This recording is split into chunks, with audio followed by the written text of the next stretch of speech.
আসসালামু আলাইকুম। আজকে খুব সুন্দর একটা বিষয় নিয়ে আপনাদের সঙ্গে আলাপ করতে যাচ্ছি। বিষয়টা হচ্ছে আহ, আফরান নিশো তাণ্ডব নিয়ে প্রশংসা করেছে। সে বিষয়টি নিয়ে কথা বলবো। তাণ্ডবে নতুন একটা ক্যামিও চরিত্র, মানে ক্যামিও চরিত্রে নতুন একজন শিল্পীর নাম উঠে এসেছে, সেই বিষয়টা নিয়ে কথা বলবো। সেই সঙ্গে কথা বলবো শাকিব খানের নিজের পেজে তাণ্ডবের টিজার বা ফোরকাস্ট প্রথম 12 ঘন্টায় 5 মিলিয়ন ভিউ হয়ে গেছে। তাণ্ডবের 12 ঘন্টা 24 ঘন্টা পার হয়ে গেছে। তো আনুষঙ্গিক আরো অনেক কিছু দিয়ে কথা বলবো। আহ, আশা করছি আলোচনার শেষ পর্যন্ত সঙ্গে থাকবেন। আর যারা যারা এখনো পর্যন্ত আমার চ্যানেলটি সাবস্ক্রাইব করেননি তারা অবশ্যই চ্যানেলটা সাবস্ক্রাইব করে দেবেন। চ্যানেল কন্টেন্টে ফিরে আসি। আফরান নিশো তাণ্ডব নিয়ে প্রশংসা করলো। সে একটা স্টোরি দিল। সেই স্টোরিতে সে লিখলো, অনেক কথাই লিখলো। সেই অনেক কথাগুলোর মধ্যে চলেন আমরা আগে একটু তার স্টোরিটা সে কি লিখছে সেটা একটু শুনে আসি। যদিও ইংরেজিতে লিখেছে, একটা ব্ল্যাক ব্যাক ব্যাকগ্রাউন্ডের উপরে লাল তাণ্ডব লিখে তার উপরে সে একটা লিখা সেই স্টোরিতে প্রকাশ করেছে ফেসবুকে। এবং সেটি নিয়ে আবার দেখলাম যে সারিয়ার শাকিল সহ অনেকেই সেটি আবার শেয়ার দিয়েছে, সেটির জন্য প্রশংসা করেছে। আসলে এটি ঠিক প্রশংসা করার মতোই একটা বিষয়। আফরান নিশো আর শাকিব খানের মধ্যে যে একটা বৈরী আবহাওয়া বিরাজ করছে, সেই বৈরী আবহাওয়াটা কাটাবার জন্য অনেক পক্ষই অনেকভাবে চেষ্টা করে যাচ্ছে। মাঝখানে তো কথা এরকম উঠেছিল যে রায়হান রাফি দুজনকে বসাইছিল, শাকিব খান বিষয়টা বুঝতে পেরে অফিস থেকে বেরিয়ে গেছে। আরো অনেক কথা উঠছে এখন। যেসব কথা উঠছে সেসব কথার আসলে কোনো ভিত্তি নাই, কোনো প্রমাণ নাই। তো যে বিষয়টা দৃশ্যমান সেটা নিয়ে আলোচনা করি। চলো, শাকিব খানের তাণ্ডব নিয়ে আফরান নিশো প্রশংসা করেছে। তার সোশ্যাল মিডিয়ায়, সোশ্যাল হ্যান্ডেলে সে সেটা প্রকাশও করেছে। সবাই সেটা দেখছে এবং সেটা আবার সবাই শেয়ার করে আফরান নিশোর প্রশংসা করছে যে না, আফরান নিশো খুব ভালো একটা কাজ করেছে। তিনি লিখেছেন তার সেই স্ট্যাটাসে, তিনি লিখেছেন, তাণ্ডব ফোরকাস্ট অসাম, শাকিব খান আ পাওয়ার হাউস প্রেজেন্স। প্রথমেই শাকিব খানের কথা উল্লেখ করেছে। তাণ্ডবের প্রশংসা করতে গিয়ে প্রথমেই শাকিব খানের কথা উল্লেখ করেছে এবং শাকিব খানকে একটা পাওয়ার হাউসের সঙ্গে তুলনা করা হয়েছে।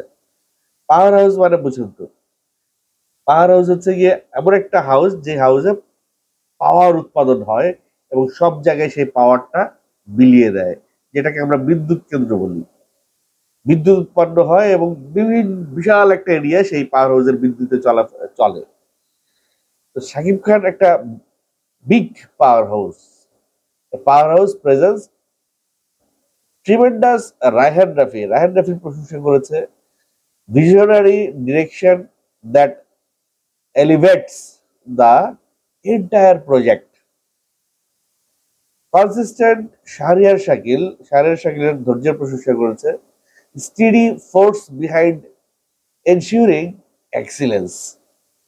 মাস্টার অফ মাইন্ড মহেন্দ্র সোনিরও প্রশংসা করেছে, the brain behind the brilliance, bringing it all together. Bird's eye chilli Redwan রনির প্রশংসাও করেছে, sharp vision and fearless choices bring unmatched flavor, small in small in silence, explosive in impact. Tandem forecast is executed beautifully and feels incredibly promising. Appreciation to the whole team for your hard work and dedication. Wishing you all continued success and greatness ahead.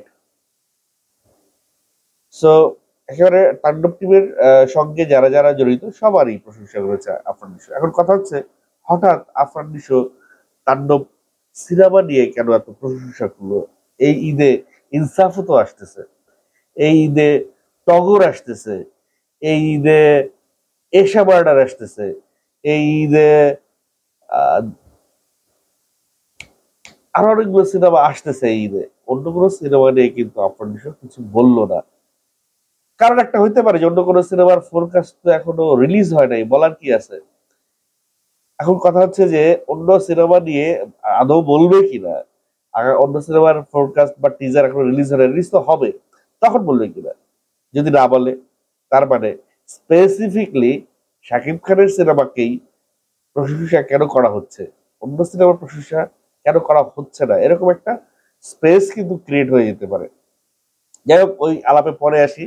যখন ওই teaser গুলো release পাবে তখন আফরান নিশো আবার ওই cinema নিয়ে প্রশংসা করে কিনা সেটা নিয়ে তখন এই কথা বলা যাবে। এখন যে বিষয়টা দাঁড়িয়েছে যে তাহলে আফরান নিশো কি তাণ্ডবে অভিনয় করছে? যেহেতু আফরান নিশো তাণ্ডবের প্রশংসা করছে, তাহলে কি আফরান নিশো তাণ্ডব সিনেমায় তার কোনো থাকার সম্ভাবনা আছে? এরকম কিন্তু হয়েছে অনেক, যে ছোট্ট একটা ক্যামিও দিয়ে ওই হিরোর আহ আগমনী বার্তাটা প্রকাশ করে রেখেছে, এবং পরবর্তীতে গিয়ে দেখা যাচ্ছে যে পার্ট টু তে সেই হিরোকে ইনভলভ করা হয়েছে বা সেই ক্যারেক্টারকে ইনভলভ করা হয়েছে একটা বড় রোলে। এরকম হতে পারে। তো যাই হোক, আফরান নিশোর ক্যামিও থাকবে কি থাকবে না সে বিষয়ে আমি 90% শিওর যে আফরান নিশোর ক্যামিও এখানে থাকবে না। বাকি 10% আমিও একটু কনফিউশনে আছি। তবে সিয়াম আহমেদের নাম এখানে উঠে এসেছে, যে সিয়াম আহমেদের ক্যামিও এখানে থাকতে পারে। সেই জায়গাটা এখন দেখার বিষয় যে সিয়াম আহমেদের ক্যামিও কিভাবে এই সিনেমায় ইনভলভ হয়, বা সেটা কি ফোরকাস্ট বা ভবিষ্যৎবাণী রেখে যায় তাণ্ডব সিনেমাতে বা তাণ্ডব 2 এর জন্য। শাকিব খানের নিজের পেজে যখন তাণ্ডবের টিজারটা বা ফোরকাস্টটা লোড করা হলো, আপলোড করা হলো, তখন 12 ঘন্টার মধ্যে 5 মিলিয়ন ভিউ হয়ে গেছে। এখন 24 ঘন্টা পার হয়ে গেছে, এখন সেটা 6 মিলিয়নের উপরে। আর দু একদিনের ভিতরে বোধহয় 1 কোটি ভিউ হয়ে যাবে। এবং আমার মনে হয় এসবিএফ, চরকি, শাকিব খান, রায়হান রাফি, এরা সবাই মিলে কয়েক কোটি ভিউ অলরেডি হয়ে গেছে একদিনের ভেতরেই। ভারতে তো অলরেডি মহেন্দ্র সোনির এসবিএফ এর পেজে তাণ্ডবের টিজারটা ট্রেন্ডিং এ চলে এসেছে, বাংলাদেশে তো আছেই। সেই জায়গা থেকে আহ, যেভাবে তাণ্ডবের টিজার নিয়ে আলোচনা হচ্ছে, এই আলোচনা আমার কাছে মনে হয় যে ভালো একটা নাড়া দিয়ে গেছে। তাণ্ডব ভালো একটা নাড়া দিয়ে গেছে, কিন্তু পুরো ইন্ডাস্ট্রিকে একটা নাড়া দিয়ে গেছে, বিশেষ মানে দুর্দান্ত একটা নাড়া দিয়ে গেছে। এর মধ্যে আরেকটা সংবাদ আপনাদেরকে জানাইয়ে রাখি ছোট্ট করে।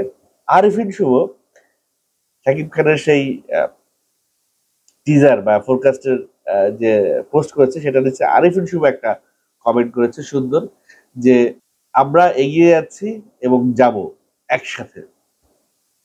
কথাটার ভিতরে কিন্তু একটা দারুণ তাৎপর্য আছে। আমরা এগিয়েছে যাচ্ছি এবং যাব, শেষে লিখেছেন একসাথে। তার মানে কি? তার মানে আফরান নিশো বলেন, আরিফিন শুভ বলেন, শাকিব খান বলেন, বা সিয়াম আহমেদ বলেন, শরীফুল রাজ বলেন, এনাদের নিজেদের মধ্যে কিন্তু কোনো বৈরিতা নাই, দূরত্ব নাই। তারা কিন্তু একসাথেই আছে এবং তারা এগিয়ে যাচ্ছেন, এগিয়ে যাবে একসাথে।